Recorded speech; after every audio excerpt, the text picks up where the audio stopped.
Today I'm going to present the cognitive development way, which is John Pierce's theory is all about. And today it's all about understanding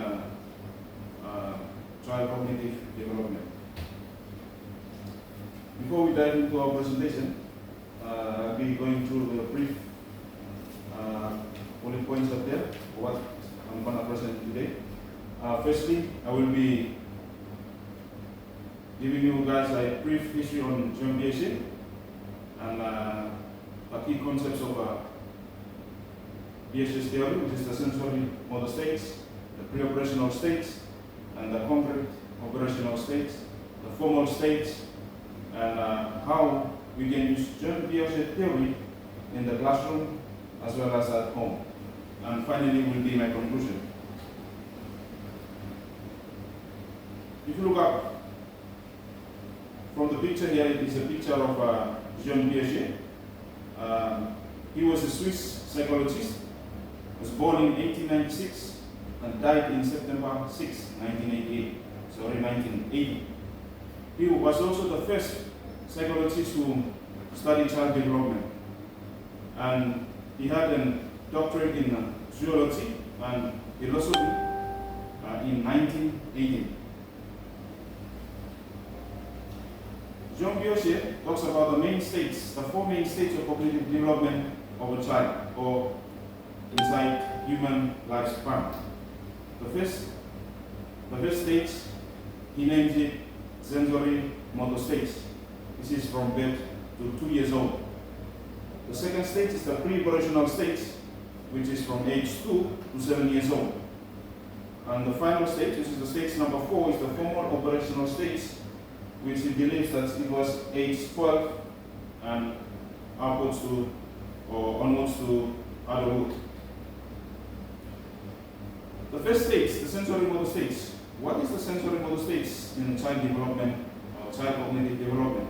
Okay, John Piaget stated name the stage the sensory motor stage when kids do their first communication and make use and experience their five senses, such as smell, sight, touch, smell, hear, and taste, as well as their motor skills.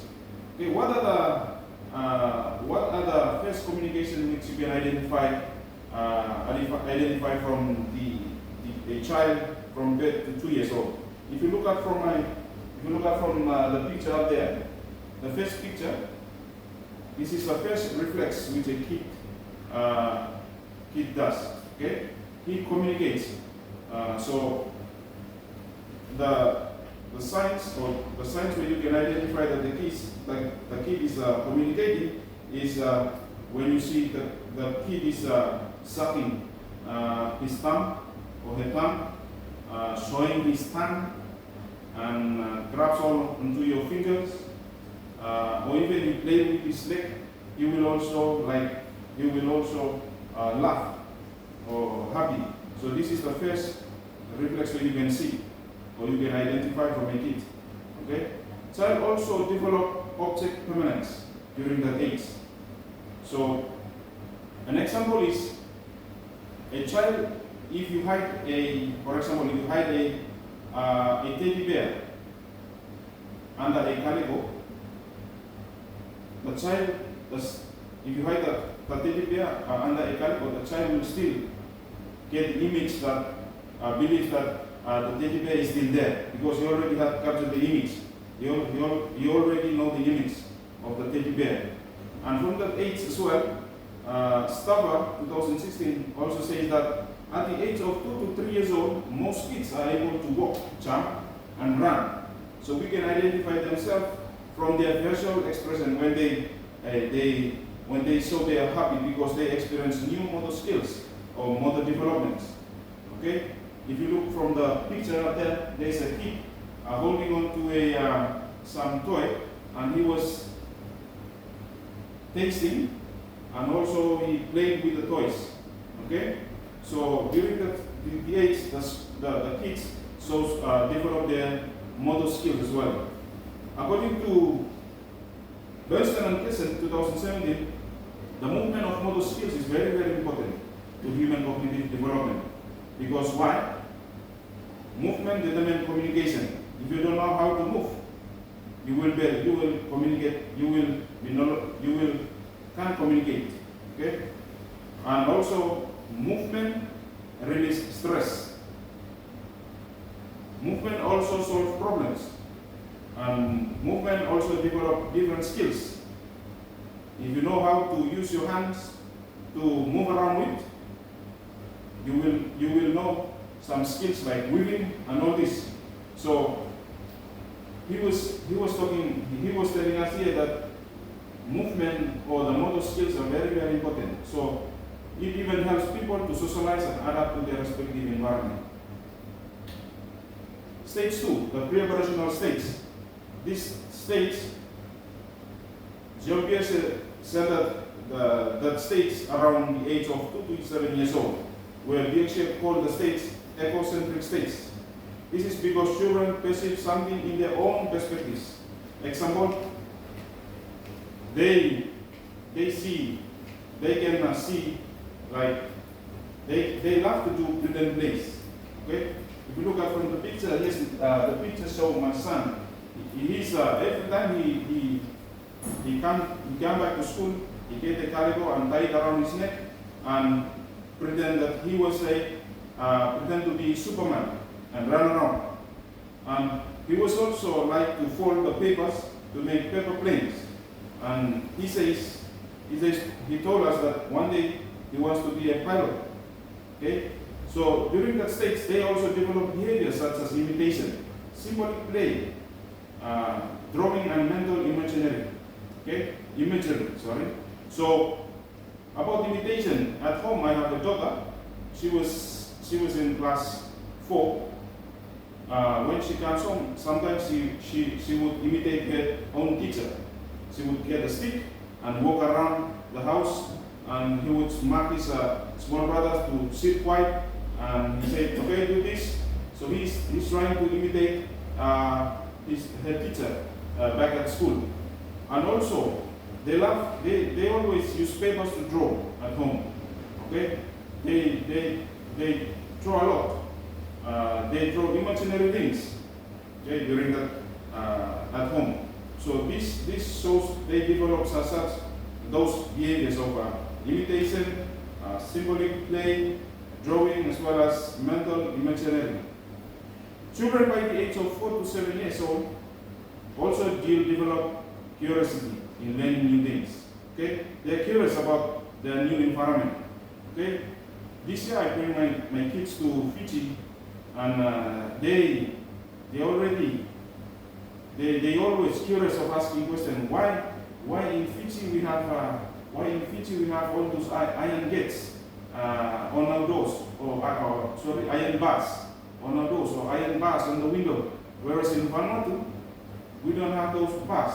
So those houses looks like present house. Okay, so they're curious of asking questions. Or they also the environment they grew up, it creates wonders and pressurize them to find more, resulting numbers of questions asked to their parents. Caregivers and teachers, they need to develop their cognitive and also help them to adapt to the environment. So that's why during that age you will experience kids from that age always ask questions. Why this plant have flower and why this plant have flower while that plant doesn't have flowers? Or why this plant has leaf while that plant doesn't have leaves? These are some questions, okay? And if you look at the other pictures here from the right, like I've already said,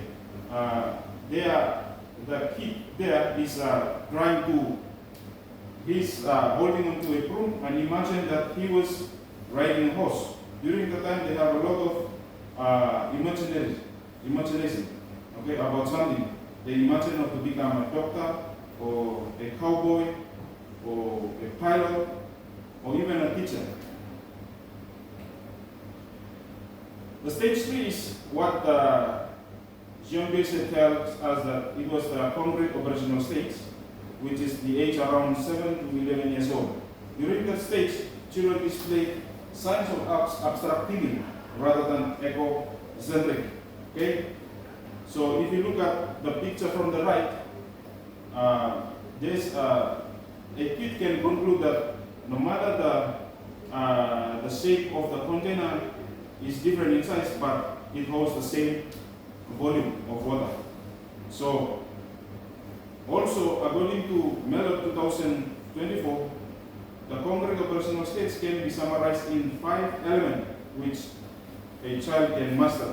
So these 5 elements are conservation, reversibility, classification, seriations, and decentering. Okay, I'll give you one example of conservation.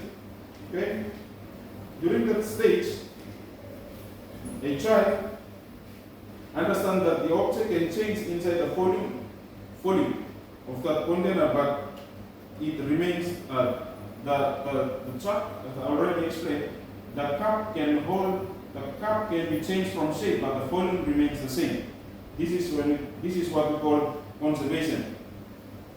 The next one is reversibility. Reversibility means that sometimes something that can change, but it can change, but it can return to its normal size.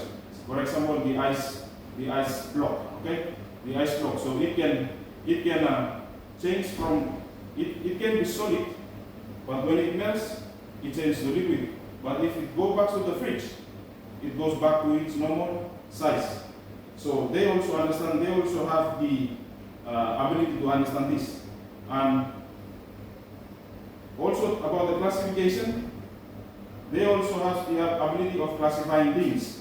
Okay, if you look at the picture there, my son is trying to classify the slippers, our slippers at home. He is trying to classify them from the big size slipper to the smallest slipper. So they already have that skills, or they already developed that skills. And the second last is the seriation, where children's ability to group object from height, weight, or impotence. This ability, you can identify them when children are going to, like they were in the maths class where they learn weight. They can identify. They can know that the smaller unit of weight is milligram, while the larger unit of weight is kilogram or ton. Okay, they already mastered that skill. Okay, and the last element was decentering. Okay, decentering is when children has the ability to differentiate their points of view. Okay, for example, a child can view himself, his own strategy when playing soccer, as well as viewing his opponent strategy at the same time when they play soccer. So this is what we call decentering. The last stage, or the final stage, is the formal operational stage of cognitive development. This stage, Bioshes said that stage around the age of 12 years up to adulthood. At that stage, children operate in a more formal way. Okay, that means what they operate compared to pre-stage is different. During that period, children operate logically, and as well as understand abstract ideas, as well as have skills in solving problems. This is when children from secondary school or junior secondary school up to university and to adulthood, they can solve problems. They can have other solutions to a problem. They don't have, like, they can think to other solutions as well as only instead of one solution. So they operate in a more formal way and more advanced way. So if you look at the picture from my right, some kids in the science lab, they try to solve a problem. They're using some chemicals do some experiment to find the result of something. Okay, they're trying to solve the problem. How we can use Japhetson theory in the classroom and at home? According to Reynolds 2024, ESS theory focuses mainly on children's needs of exploring, experiencing, as well as involving in his or her surrounding environment, which then develop their cognitivism. Therefore, we teachers or caregivers and parents must center our mind in those areas mentioned above. For instance, we need to encourage them to use their 5 senses effectively. Sometimes when we see our kids like they go and climb up onto a tree, we get to shout at them, say, hey, don't climb the tree, you might fall, but we must know that we are trying to stop them to develop their motor skills. So, as today onwards, if we find our kids like they try to move around with their motor skills, let's try not to stop them. They're developing their motor skills or their 5 senses. Their 5 senses, their taste, their what they see, what they touch, what they want to eat. Leave them they eat. Leave them they use their 5 senses effectively so that they can experience the world accordingly or effectively, and they will understand more, and as well as they develop their cognitive development. Also, we need to encourage them to explore the environment physically with providing boundaries. Okay? Whenever the kids want to go to play into the bush, explore in the bush, let them go, but make sure we set boundaries for them for their safety. We must correct our kids too as well whenever they make mistakes. We don't let them let those mistakes. We need to tell them the right ways. We need to correct them. And we also need to praise our kids for their achievement. Okay? We need to praise our kids for our achievement. Simple things. If they wash the plate, or if they sweep the house, we take them and hug them and say good words towards them, or we can buy some sweets or anything to praise them, that they will feel like it will build their moral and will encourage them as well to make more better. So we need to praise them, and also we need to provide the answers to their curiosity. Okay? For me, at home, when I go back home, when I feel tight, I'm tight for my kids to come around to ask me questions. But when I go through the Japhetson theory, I find out that we need to answer their curiosity, okay? Because they are trying to understand the environment we are living in. They are eager to know and to develop their cognitive level as well. So, and the last one is we need to encourage them to solve problem by their own. Okay? Whenever they do something wrong at home, let them solve it by their own. For example, if a child broke a glass of water and the water spilled on the floor, don't growl at him, but leave him to take responsibility in getting a mop to remove the water on the floor.